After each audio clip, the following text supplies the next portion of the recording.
Assalamualaikum warahmatullahi wabarakatuh. Selamat sejahtera, selamat malam kalau menonton pada waktu malam. Salam reformasi, salam perjuangan. Saya ucapkan kepada sahabat taulan, kawan-kawan, sahabat handai sekalian yang menonton saya dalam rancangan live Iswardi Morni Official, insyaAllah. Dan pada hari ini saya berkesempatan bersama dengan tetamu saya, saudara Datuk Dr. Muhammad Johari, yang bakal bertanding di pemilihan cabang besut. Tapi sebelum ini di latar belakang dia timbalan pengurusi MPN Terengganu. Tapi yang paling utama ni mata ni. Ni mata ni tak pakai cermin mata lagi, inilah dia. Punca dia ni. Tapi saya nak cerita sikit promotion lah kan. Berapa? Tak sampai 10 minit. 20 minit lah. Maksimum 20 minit lah. Maksimum 20 minit buat. Lepas tu saya dah boleh nampak. Bukanlah 100%. Masa tu dah boleh. Ada kelibat-kelibat tu boleh nampak. Tapi recovery buat korang 2 hari lah. Dan fully recovery saya rasa dalam sebulan 2 bulan macam tu lah kot. Like fully recovery. Ada yang tanya doktor kan, macam mana keadaan saya? Mata saya kata of course tak adalah 100% macam perfect macam zaman muda, tapi lebih baik daripada pakai cermin. Terima kasih doktor kerana bersama dengan saya. Selamat berpuasa saya ucapkan. Okey. Dr. Johari, saya panggil Dr. Johari lah. Okey, pertama sekali mungkin Dr. Johari boleh perkenalkan diri, latar belakang, politik, pendidikan dan sebagainya kepada audiens kita. Silakan. Assalamualaikum warahmatullahi wabarakatuh. Pertama kali saya mengucapkan terima kasih kepada saudara sahabat saya Iswardi Morni yang berkunjung ke daerah Besut. Selamat datang. Nama penuh saya Dr. Muhasjun alias Muhammad Johari. Panjang sikit nama tu. Biasa dalam medical kawan-kawan yang panggil Dr. Jo lah ke Besut ni, ataupun Dr. Johari je. Dan saya anak kelahiran Alun Lintang Besut. Dibesarkan di Besut lah. Dan pengajian awal di Sekolah Rendah Tengku Mahmud, dan secondary school di Sekolah Menengah Sains Dungun.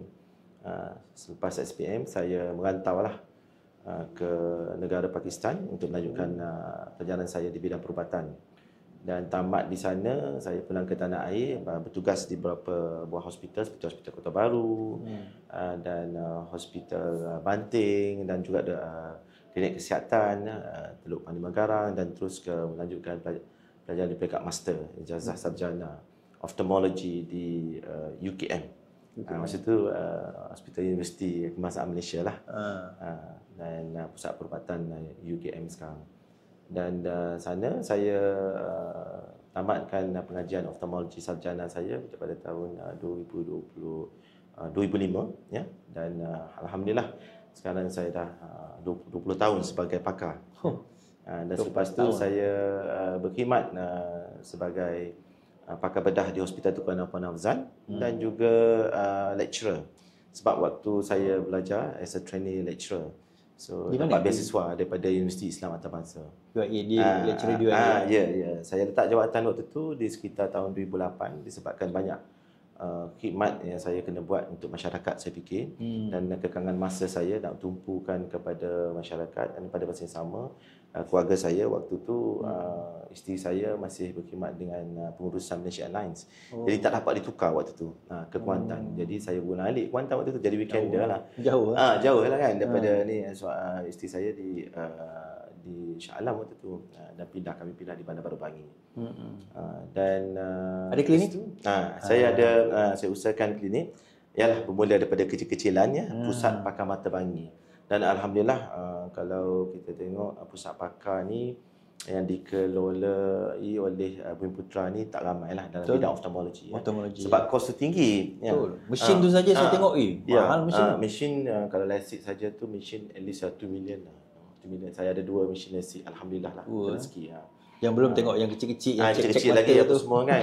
Sebab nak adakan benda tu banyaklah gadget-gadget dia apa semua, ophthalmology machine yang kita nak ukur lah daripada semua biometry of the eyes ya, daripada anterior segment sampai ke posterior segment, sebab kita nak buat prosedur mata orang ni.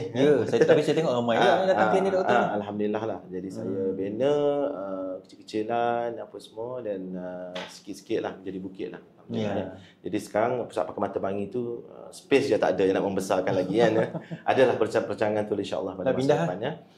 Itulah perancangan tu. Ada juga yang kawan ada duduk discuss lah about that lah, macam mana kita nak buat satu pusat pakai yang all the multidisiplin untuk subspecialty ophthalmology. Menarik. From the cornea sampai retina. Even sekarang di pusat pakai mata bangi pun untuk services kita from the cornea sampai ke retina kita ada. So untuk anterior segment punya disease and then refractive surgery tu saya yang buat. Macam cataract, LASIK kan, buat LASIK kan, presbyon LASIK. Dan kita ada cataract, kita ada glaucoma, ada device semua, dan itulah perkembangan ophthalmology ni. So jadi dalam lapangan politik ya, saya berkhidmat, saya mencubakan sejak di zaman di bangku universiti lagi sebenarnya ya, universiti di UKM ke di luar negara. Pakistan sebagai kelab luar negara. Masa tu pernah lah menjawab jabatan pengurusi kelab. Pengurusi kelab luar negara. Baliklah waktu tu zaman Datuk Seri Anwar menjadi timbalan Perdana Menteri ya. Pernah bersama beliau, dan juga beliau pernah visit saya ingat di Karachi. Masa tu saya final year student ya. Masa tu Datuk Seri Anwar sebagai timbalan Perdana Menteri waktu tu datang melawat di sana, dan kita ada pertemuan dengan pelajar di sana, dan sebelum saya balik. Dan alhamdulillah waktu tu saya bawa isu pelajar luar negara ni, especially the subcontinent sebelah India, Pakistan tu tak cukup lah waktu tu. Saya rasa tak dalam 300 lebih je beasiswa waktu tu. 300 apa? 300 ringgit je waktu tu. Beasiswa sebulan? Sebulan. Waktu tu kalau di blok di Eropah, di Europe waktu tu dah 1000 saya rasa. 1000 lebih dah waktu tu kan. Jadi setahu kan. Kami 300 lebih. Jadi Datuk Seri Anwar kata, you all ni takkan makan capati je kan. So macam mana? So dalam masa kita bawa paper tu, saya rasa tak sampai 2 bulan. Tak sempatlah dengan saya kan. Terus naik double. Itulah kelebihan Datuk Seri Anwar ni. Dia kalau dengar rintihan orang susah ya, rintihan pelajar especially, terus bantu. Dan pada masa sama waktu tu bila kita dialog, ada duta waktu tu, ada student punya affairs kan, from the diplomat, terus kata okey, paper ni teruskan, saya nak pastikan dalam masa within 1-2 months settle. Dan alhamdulillah selesai benda tu. Jadi tak sempat dengan saya lah, saya dah pulang ke tanah air. Tapi ada lah jasa doktor. Saya happy lah kan. So bukan kata di negara tu saja, di blok subcontinent sampai Middle East naik waktu tu. Alhamdulillah. Alhamdulillah. Jadi di lapangan di Besut ni sentiasa di hati saya sebenarnya. Anak kelahiran Besut ni ya. So dari tahun 2004 saya Ketua Tinggi Pemuda di sini, and then menolonglah dari segi NGO dan sebagainya, sampai saya menjawab jawatan dalam Parti Keadilan Rakyat ni sebagai naib ketua cabang waktu dilantikkan pada tahun 2018 ya. So 2018, dan pada sama NGO Kelab Penyelamat Sejahtera Terengganu pun aktif ya, sangat aktif tolong orang susah di bawah ya. Dan dari segi ahli-ahli kita kadang-kadang tak kira ahli lah ya, tak kira ahli parti ya. Tak kira ahli parti ya, baik UMNO, baik PAS apa semua rakyat lah, rakyat Besut lah. Rakyat Besut. Dan saya dengar ada klinik. Klinik. Yang terbaru pada tahun lepas saya alhamdulillah lah saya buka satu poliklinik rakyat. So poliklinik rakyat Besut tu dekat kampung Gobadan ni, orang kata Gobadan lah, di bawah Besut lah kan. Gobadan ni dia alhamdulillah itu kos yang untuk sakit tu ramah lah ya. Ramah. Ramah betul ramah. Apa bentuk rawatan yang ada dekat? Bentuk rawatan tu actually is a poliklinik untuk perubatan umum. Dan di sana ada Dr. Afiq, saya punya medical officer lah kat sini, in charge lah, PIC in charge kat situ. So beliau ada pengalaman lah, dari segi surgical sikit, ortopedik sikit, dan kita ada X-ray terbaru. Kita ada X-ray, baru je install X-ray. X-ray. Dan untuk ophthalmology punya ni saya sentiasa balik. Saya ada kat sini dalam seminggu adalah 2-3 hari sekarang kat sini. And then adalah sakit yang mengenai masalah mata datang sebagai Kita ada yang walk in dan ada juga yang dah ambil appointment ya. Kebanyakan yang ambil appointment untuk mata lah jumpa saya. Ya. Dan Doktor datang sini berapa kerap? Dalam seminggu mesti adalah 2 hari macam tu. Kalau lebih pun dalam after 1 week about 10 days saya sampai kat sini. So ibu saya ada kat sini ya. Adik bonsu saya tu pesakit dialisis, pesakit renal. Saya selalu balik lah. Rumah saya dekat Kampung Alintang tu. Jadi untuk pesakit-pesakit mata ni pada masa sama yang memerlukan rawatan segera, kita di Hospital Besut dan saya juga baru dipilih sebagai pengurusi ALP, Ahli Lembaga Pelawat untuk Hospital Besut untuk sesi 2025 sampai 2027 ni, 2 tahun. Jadi jadi kita senang nak facilitate lah apa benda. Kalau untuk mata rawatan IOL percuma untuk rakyat miskin di Besut ni kita bagi ya. So di bawah NGO kami dan kita ada welfare punya unit tu, kita boleh bagi untuk intraocular lens percuma ya. So maksudnya biasanya rawatan mata ni mahal. Kalau pergi kawasan kerajaan pun lama. Betul. Jadi rakyat di Besut lah umpamanya, tak semesti Besut, sekitarnya pun boleh. Sekitar lah. Datang ke klinik doktor, dia boleh dapat rawatan dengan harga ramah. Dengan harga ramah. Biasanya kalau untuk kalau kita tengok kalau first visit, kalau untuk specialist ni biasa 150 to 200. Ya, itu consultation saja. Tapi dengan saya ni very minimal lah. Dan RM50 macam tu kan. Itu just untuk peralatan apa semua 1/3. And then ubatan sedikit lah. Kalau betul-betul tak mampu, someone bawa tak nampak, percuma lah saya bagi. Itu daripada saya lah. InsyaAllah banyak pahala doktor. Sebab yang dari segi program-program perubatan ni dah serasi dengan saya sejak tahun sebelum saya buat masuk master lagi. Dan saya balik, saya buat program macam baru ni kita buat circumcision percuma, kita lancar circumcision percuma di mana? 3 days di Besut lah di kat sini. So ramai anak ahli-ahli kita semua dah orang susah pun bawa lebih kurang dalam 20 orang waktu tu. Kita saringkan dan kita terus kita buat guna laser guna laser lah. Daripada pagi tu sampai tengah hari tu dah habis. Dan waktu tu pergi lawat rumah ke rumah untuk sakit dan sebagainya. Tuan-tuan, laser ni kalau pergi klinik swasta 100 lebih. Betul. 100 lebih. Dekat KL saya rasa dalam 250. Sekarang dah 200 dulu. Besok pun dalam 150, 180. So baru ni kita bagi first come first serve lah. Yang mana ahli kita pergi ke kampung mana susah kan, kita ambil seluruh, kita ada 4 dun kan. Dia fokus lah dalam dan lebih kurang dalam 10 1 dun macam tu lah. Kita buat 2 sesi. So, alhamdulillah lah kita settlekan. Dan insya-Allah benda ni bukan kata tahun ni je buat kan. Sebab benda ni dulu masa zaman saya pemuda dulu kita buat beratus ya. 100 orang lebih, satu besar punya program. Masa tu dirasmikan oleh Datuk Seri Yang Berhormat Datuk Seri Idris Yusof waktu tu, ahli parlimen. Jadi pemilihan ni Datuk. Okey, habis dah tadi cerita apa doktor punya contribution, apa orang kata klinik beliau boleh datang dan sebagainya kan. Pemilihan. Ni sekarang ni kita di tempoh dan era pemilihan kita kata. Dan saya selalu cakap dengan kawan-kawan kan. Lawan atau kawan di dalam peringkat pemilihan kali ini kita semua kawan. Tapi betul. Kita macam kita boxing lah. Bila kita masuk gelanggang tak adalah kita bergocoh atau orang kata tumbuk tu tipu-tipu kan. Tumbuk tu memang nak bagi tumbang, nak bagi KO punya. Tapi bila dah habis tu janganlah kita membawa keluar gelanggang pula. Tapi pemilihan kita kena buat betul-betul kita kata. Baik. Dalam pemilihan kali ini doktor menawarkan diri bertanding apa dan bagaimana dengan line-up lain, silakan. Okey, pada pemilihan tahun ni untuk sesi 2025 2028 untuk Parti Keadilan Rakyat ni, saya menawarkan diri untuk bertanding ketua cabang Besut. Ketua cabang Besut. Dan ketua cabang sekarang pun seorang doktor medical GP practice. Dia sahabat saya, Dr. Cikgu. Pada tahun 2022 saya tak bertanding. Saya tak bertanding 2022. Saya tumpukan banyak pada bisnes saya waktu tu. Dan saya tak tinggal dari segi grassroots dan program apa semua. Saya tu orang Padang. Dan in fact tahun 2022 saya terpilih untuk menjadi calon Parlimen Dungun. Saya nampak waktu tu parti decide untuk ke Dungun. Jadi saya pun mengambil sahut cabaran tu untuk ke Dungun sebab Dungun tu tak asing juga bagi saya.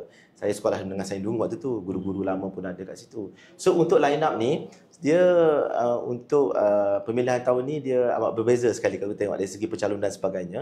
So alhamdulillah semalam tim Dr. Johari ni semalam kita dah completekan semua dari segi line up dan kita buat submission dah semalam, alhamdulillah ya.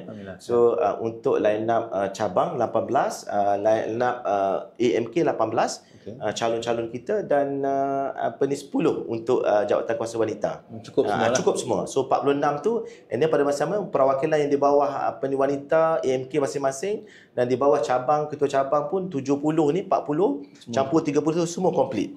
Semua komplit. Kita bermula pada jam 12.10 pada 14 hari bulan tu pagi sampai ke sahur. Lepas tu kita break, kita sambung balik pukul 10 pagi.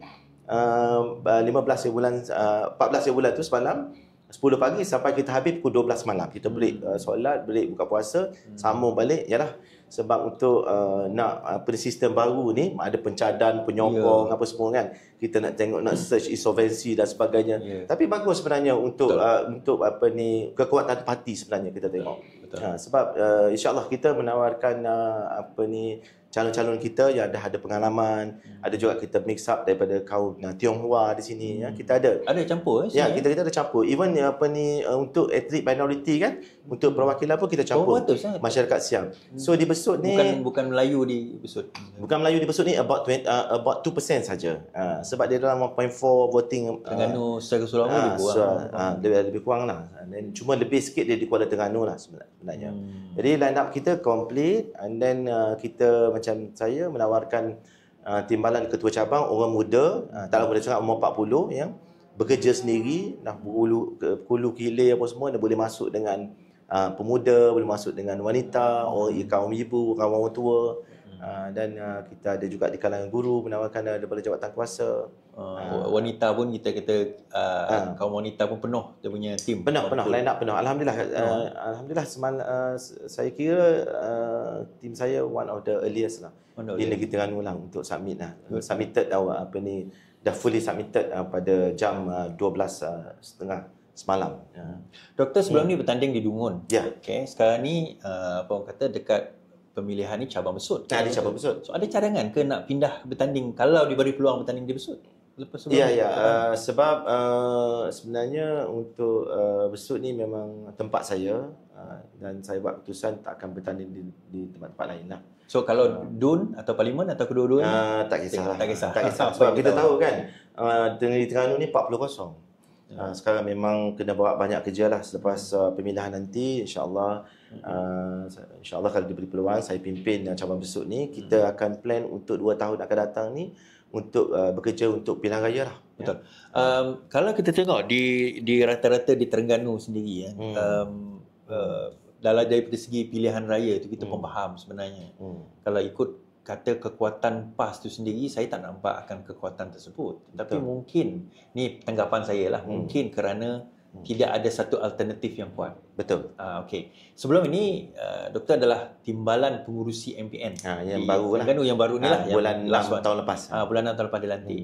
Jadi, sepanjang tempoh tersebut, mungkin 6-7 bulan ni, dan sepanjang tahun menjadi ahli parti, apa pemerhatian doktor? Doktor nampak secara diagnostiknya lah. Kenapa kita agak lemah dilihat sebagai pembangkang di negeri Terengganu, dan apa langkah yang kita boleh buat? Sebab sejak saya menjawat jawatan ni, even dalam Majlis Pimpinan Negeri, saya cerita sikit, saya sebelum ni bendahari di bawah Yang Berhormat Saudara Nik Nazmi sebagai pengurusi waktu tu. So selepas setahun lebih, Presiden plan untuk bagi lokal lah untuk lead lah, dan saya bertanggungjawabkan sebagai timbalan Majlis Pimpinan Negeri bersama dengan pengurusi saya adalah Tuan Haji Nazri, Ketua Cabang Kemaman. Jadi saya tengok ialah selepas kita take over, kita tengok yang penting penyatuan dululah ya, penyatuan untuk dari segi untuk parti Keadilan Rakyat ni kita nak supaya ketua-ketua ya, pimpinan-pimpinan tinggi di peringkat cabang ni bersatu sebenarnya. Sebab ialah kita tahu dia ada kabilah masing-masing kan dalam politik kan. Tapi okey, itu tak apa. Saya menghormati orang lama kan dalam politik yang pernah pimpin negeri apa semua, saya menghormati. Dan kita buat kerja sama-sama sebab kita tengok kelemahan kita ni sebenarnya di cabang masing-masing tu belum dari segi kesatuan tu ya, belum orang kata belum solid ya. So di antara tak kira lah orang yang baru naik ke apa semua kan, yang dah pegang jawatan apa semua. So bila bersatu kita kuat dan betul-betul kita program kan, kita buat program tu kalau boleh program yang besar, bukan sekadar untuk ahli-ahli parti je, bukan dominate is ahli parti, dan kita kembangkan kepada, kerana kita kan perpaduan sekarang. Kalau boleh biar semangat perpaduan tu biar utuh sikit lah, biar utuh, biar kuat, dan kena plan. So di peringkat negeri pun kita kena macam PH negeri pun kena solid sebenarnya. Betul. Sebab baru ni memang PH negeri dah ubah kan. Sebab ada line up baru, dan saya sebagai naik pengurusi PH negeri. Pengurusi sekarang amanah. Pengurusi amanah lah, Senator Hasbi lah. So mungkin ya dalam keadaan kita nak pemilihan kan. Baru ni pun baru pemilihan amanah kan last year. So mungkin selepas ni kena reorganize balik lah. Reorganize balik apa program-program yang perlu dibuat, saya fikir kan. Bukan sekadar di program-program tu mesti program besar, dan kena ada jurucakap untuk PH dengan perpaduan. Sebab perpaduan ni saya nampak yalah, di mata kasar perpaduan ni nationally is very good kan. Cuma di peringkat-peringkat negeri ni masih lagi kurang. Masih lagi fragile lah bagi saya. So kita kena berdiri di atas satu pentas, kena bawa satu naratif yang sama. So sebab kalau kita tengok kerajaan negeri PAS ni tak ada added value sangat pun lagi. Tak ada added value pun. Kita tengok utamanya kalau kita tengok anak-anak muda apa semua, dulu dia ada zaman manifesto untuk nak kata anak muda ni untuk meluaskan lagi pekerjaan di negeri Terengganu semua kan. Kalau boleh anak muda, belia muda ni belia wanis semua tak keluar daripada negeri Terengganu. Tapi di sini kita tengok memang yang keluar berhijrah pun ramai. Siap ada program untuk nak bawa balik. Nak lepaskan mereka keluar. Lebih kurang macam tu lah. Jadi saya rasa ini tak patut berlaku lah. Sebab kalau meluaskan lagi kena fikirlah. Kerajaan negeri lah, kita sendiri kena fikir macam mana. Saya rasa dengan kerajaan madani ni banyak benda boleh buat, saya rasa. Kerajaan madani kita propose je benda tu kan. Betul. So kalau kerajaan Terengganu bukan negeri angkat madani, bukan ada tempat. Ni cakap pasal angkat madani ni memang ada tempat-tempat lokaliti lah. Macam di Besut, di Ulu Besut tu ada kampung angkat madani. Dalam 3 kampung tak silap saya. So, itu daripada perbendaraan punya. 1 juta lebih kurang. Dan recently Kementerian Ekonomi dan kita dapat daripada distrik daripada Don Kota Putra ni, kampung Pinang. Alhamdulillah kampung Pinang dapat daripada kampung Akad Madani. Itu dapat dalam 1 million punya tu. Jadi tak adalah alasan PAS kata negeri Terengganu tak maju kerana tak dapat bantuan. Tak ada, tidak ada. So memang kecanaan kerajaan madani ni, kerajaan di bawah pimpinan Datuk Seri Anwar Ibrahim ni kepada negeri Terengganu ni untuk rakyat untuk rakyat khususnya untuk rakyat negeri Terengganu memang sentiasa ada positif. Because tak ada orang kata tidak ada apa-apa daripada kerajaan madani, tak ada. Sebab itu recently dan bahagian perolehan apa semua peringkat daripada Kementerian Ekonomi turun ke negeri, turun ke daerah kita pada 26 hari bulan baru ni. Dan saya tak bersama because masa tu saya menghadiri conference di Athens, Greece waktu tu. So dia turun dengan DO semua, dengan JPKKP untuk kita untuk tujuan melihat meninjau di kawasan kampung Akad Madani yang digazetkan tu. Jauh dekat, kita boleh pergi. Kita boleh pergi singgah sekejap kampung Akad Madani. Kat situ berhampiran dengan kampung saya.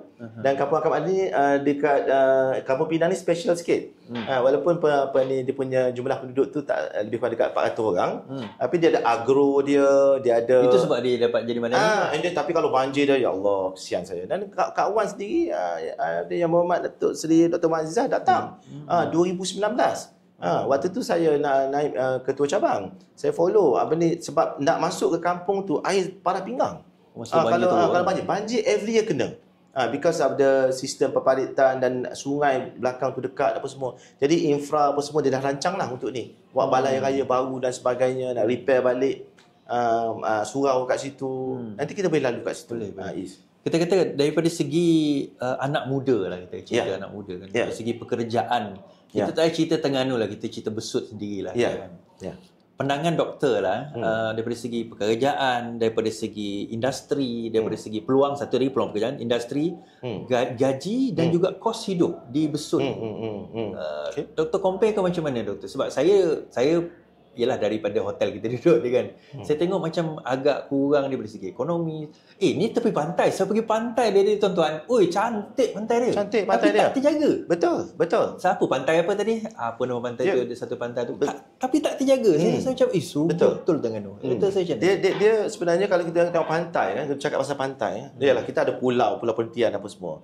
Pantai macam pantai Bukit Keluang. Saya masa kecil-kecil dulu, ayah saya ni kadang every weekend dia suka pergi pantai. Dia bawa kita orang kan, Saturday ke kadang Friday petang.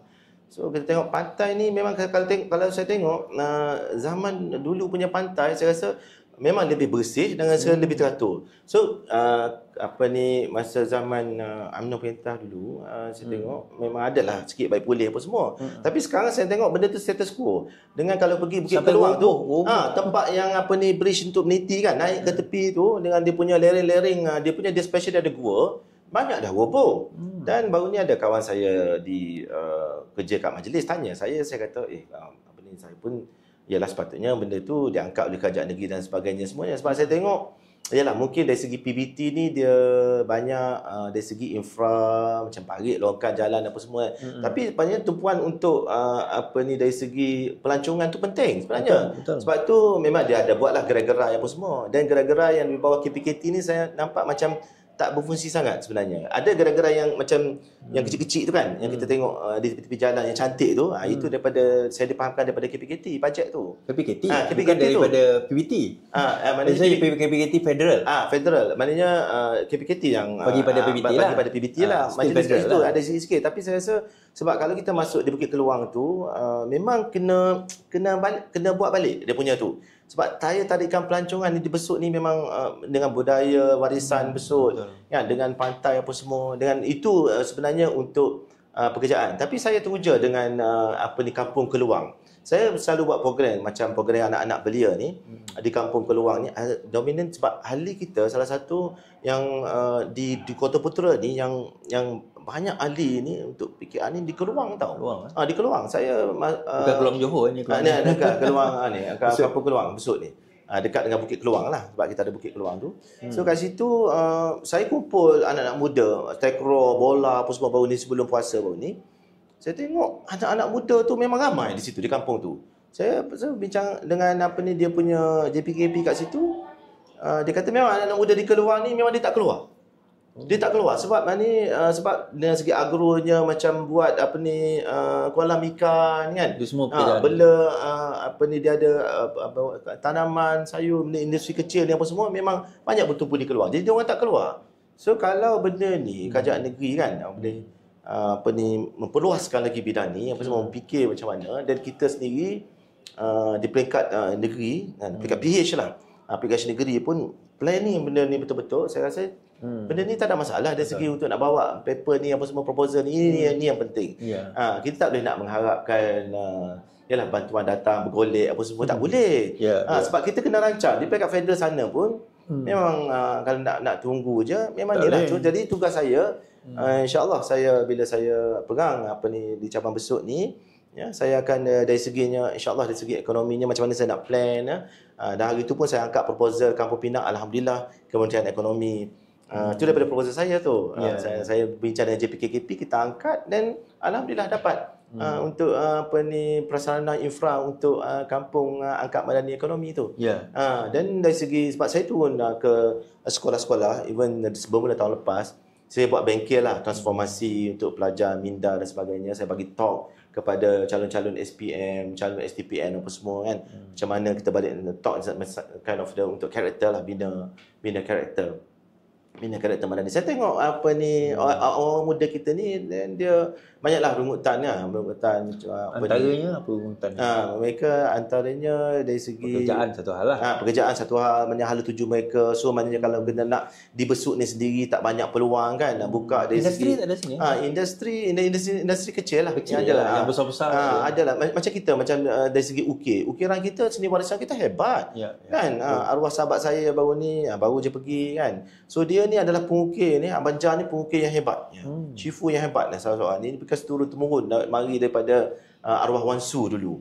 Pengukir hebat di Besut ni. Ya, kalau tak silap saya, pintu Istana Negara pun dia orang ukir dengan muzium dan sebagainya. Ini yang peringkat international punya. Dan kita ada Istana Lama tu di Kampung Raja tu, dia bawa dekat depan bengkel dia. Nanti kita lalu kat Kampung Raja, saya tunjuk ayu. Sebab benda-benda macam tu, untuk dari segi warisan budaya, kita daripada kelab NGO ke pelbagai politik ke apa semua, so boleh apa ni bincang ya, duduk semeja macam mana kita nak buat benda ni. InsyaAllah saya untuk dari segi pelancongan ni saya akan bawa macam ni. So daripada segi macam ECRL akan siap dalam 27 mungkin kot. Ya, 2 tahun. Tapi dia tak sampai ke Besut. Dia lalu ikut sebelah dia masuk ikut di Kelantan. Kelantan atau Bali tu, dia akan masuk melalui padan luas sebelah sana ke belakang tu, keluar ikut kawasan Ulu Besut. Pada Gong Tanah Merah semua tu. Dia lalu dia akan by ikut Sungai Tong. Tapi adakah akan tertempias daripada ECRL tu akan kena pada Besut tu sendiri? Kena. Sebab kalau kita tengok laluan ECRL yang ada hentian. Dia ada hentian dia. Salah satu hentian dia yang dekat tu di kawasan sedikit luas sikit daripada Bandar Jetih, tapi sebenarnya elok. Sebab laluan tu dia ada satu perhentian dia. Perhentian dia tu dekat kawasan Lubuk Kawah tu. Lubuk Kawah tu ada sedikit peripheral. Nanti kita pergi buka puasa ni, saya tunjuk kawasan tu. Dan kita ada tengah jambatan. Jambatan yang lama punya. So jambatan tu saya dengar cerita memang dah ada allocation lah bajet untuk bina jambatan baru. Tapi saya fikir hari itu adalah negeri. Untuk di bawah negeri. Di bawah negeri, tapi di bawah federal ni. Federal lah. Saya fikir apa salahnya jambatan tu kita buat instead of benda yang sama parallel to the jambatan. So baik jambatan tu daripada sebelum approach Bandar Jetih, dia sepatutnya kena melencong ke arah belakang daripada outskirt. Dia macam bengkok sikit. Dan turun dekat kawasan bersama dekat kawasan melalui kawasan infra ECRL. Dan melepasi Bandar Jetih dan turun dan senang. Jadi orang turun kat situ menggunakan ECRL tu turun kat situ menggunakan kemudahan Grab dan sebagainya, pergi ke pulau mudah. Jadi dia tak disturb dalam bandar tu sendiri. Nak pergi Pulau Hentian kena lalunya pada pergi Pulau Hentian ada yang katalah daripada turun di fly kan, di Kota Baru ataupun Terengganu melalui jalan pantai terus ke JT Kuala Besut. Tapi bila dengan ada kemudahan ECRL, kalau pengunjung mari daripada KL dengan ECRL, turun di kawasan Lubuk Kawah tu dan terus naik Grab apa semua tu ke JT dalam 15 minit sampai JT. Jadi tak bersesak di Bandar Jetih. So kalau kita tengok sekarang ni banyak sebenarnya kemudahan yang kerajaan telah sediakan. Semua kerajaan negeri ni bila dah menang 32-0 dapat pula 1 bilion setahun. Lebih 1 bilion tau. Lebih 1 bilion, tapi saya tengok 80% tak digunakan dengan elok untuk pembangunan sebenarnya. Betul. Dia tak tahulah pergi ke mana duit 1 bilion tu. Jadi doktor rasalah ni last kita ni kan. Kalau sebagai orang yang katalah ditakdirkan, amin kita menang nanti dalam pilihan raya akan datang. Apa perkara yang akan berbeza dibawa oleh Kerajaan Pakatan Harapan, boleh gagasan doktor sendiri untuk memajukan negeri Terengganu? Sebab saya nampak Terengganu ni sebenarnya di antara Pahang dengan Kelantan. Dan laluan ECRL tu dah ada. Terpantainya orang kata memang cantik. Saya tengok Mak Saleh tadi pun ada dulu juga. Betul. Pelancongan tu ada. Tetapi apa benda lagi yang boleh dimajukan di Terengganu? Saya rasa satu lagi dari segi pelancongan dari segi pelancongan tu memang kita kena perhebatkan lagi. Macam pantai-pantai yang lama yang kita perlu baik pulih. JT kalau kita tengok JT Pulau Pertian pun kan kena baik pulih dengan baik kan. Bukan kita tengok ada satu hotel yang baru kat sana. Memang itu adalah private hotel kita fikir. Dekat mana dekat di Pulau Pertian sana. So dari segi kita nak supaya pengunjung untuk dari segi tourism negeri Terengganu ni lebih hebat dan bukan kata tourism saja kan, dari segi mungkin kita boleh dari segi untuk Besut sendiri pun kita boleh untuk prasarana kawasan Taman Tamadun Islam, kawasan di kampung Pekalan Kubur tu dekat Bentenetang tu. Situ kan kita universiti ada kat situ. Jadi college tu kita kena buat lagi college matrikulasi ataupun sekolah sains besut dan di tempat-tempat lain mungkin kita boleh promote dari segi tourism healthcare macam di Dungun sendiri pun tourism healthcare tu boleh sebenarnya. Even kalau di Dungun sendiri pun kita boleh bangunkan lagi, bukan sekadar kata kalau kita tengok di Dungun pun sendiri dari segi kalau kita tengok market Pasar Lama ni, wet market tu dah lama sangat kan. Siti Khadijah pun dah upgrade. Kena upgrade. Lepas tu kat situ kawasan pesisir pantai tu mungkin kita boleh buat kat sana, even di Besut sendiri pun kita boleh promote lah macam kita buat premium outlet ke cara kecil-kecilan kan. Itu saya rasa kat sana sebab bukan kata nak majukan Kemaman saja, sebab Kemaman tu kita dekat Kuantan je. Dungun pun boleh. So jadi tempias daripada Kuantan Kemaman tu pergi ke Dungun kan. Dan Besut sendiri tempias daripada Kota Baru kan. So kita boleh buat industri macam industri kecil di Besut ni banyak yang kita boleh tumpukan dan macam mana kita nak facilitate tourism tu daripada luar kan, dari segi promosi kita sampai ke Besut dulu kita kena buatlah macam dari segi makanan food stuff traditional dry food banyak di Besut ni kan. Macam kata otak-otak sata ke apa semua kan, kerupuk lekor semua kan. So ada banyak benda lagi, kita buat satu central hub dia kan, macam pengunjung mari. Dan sebab sekarang ada kedai-kedai kecil sajalah dan dengan ada ICRL sebenarnya pengangkutan dah jadi mudah. Mudah. So dari segi kapal terbang pun tak jauh kan. Tak jauh. And then sebenarnya kita ada airport satu dekat ni, Gong Kedak ni. Ada airport Kedak ni, tapi untuk army lah, tentera lah. So mungkin boleh, tak tahulah, mungkin dari segi kerajaan boleh tengok, mungkin dari segi Fokker ke apa semua boleh terbang turun kan. Saya rasa tak ada masalah, sebab kalau private jet pun yang Toyota pun boleh turun dekat situ, tak masalah untuk Gong Kedak tu. Macam dekat Kerteh di Kemaman sana, dia boleh turun, dia ada flight kat situ once a week macam tu. Jadi dari pembangunan itu bukanlah suatu benda yang sukar sebenarnya tu. Tak sukar sebenarnya. Jadi itu dari segi kreativiti lah. Dari segi kreativiti lah sebenarnya. So dari kreativiti. So kalau rakyat boleh merasai satu benda yang berbeza nanti kan. Sebab kita tengok macam ni, dan sebab kalau 40-0 ni sebenarnya dalam Dewan Rakyat kan tak ada pembangkang kan. So jadi itu saya nampak dalam Dewan tu dia orang gaduh sama sendiri. Gaduh sama sendiri. Rasa ini tak sihat lah. Tak seronok lah dari segi ni kan. Rakyat kena laterally thinking now. So then buatlah acuan yang berbeza nanti. Ya, betul. Pilihan di tangan rakyat. Bila tak ada pembangkang ni jadi dia kan. Siapa nak mempersoalkan kerajaan negeri? 1 bilion masuk, siapa nak mempersoalkan? Dah kawan mereka masing-masing. Betul. Dan saya nampak dalam Pakatan Harapan terutama Batik Keadilan dia bukan jalan-jalan. Ni doktor ophthalmologist, kita pakar mata. Apa orang kata yang sebelum ni pun doktor GP kita kata. Saya rasa ada seorang lagi doktor kan. Pengurusi tu. Di mana? Di Terengganu. Di Terengganu dia farmasis. Farmasis. Tapi still lah maksudnya bidang perubatan lah. Perubatan. Bukan kita kata salah-salah jugalah kita kata kan. Dan yang lain-lain pun saya nampak orang Terengganu ni ramai bijak sebenarnya kan. Pelajaran pergi jauh. Jadi Terengganu ni boleh dibangunkan. Boleh. Even Samsuri sendiri pun PhD dalam aerospace.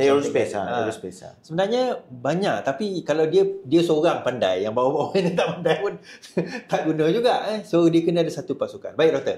Pesanan terakhir doktor kepada pengundi-pengundi terutama zaman pemilihan ni kan. Saya bagi doktor untuk bagi pesanan. Silakan. Okey.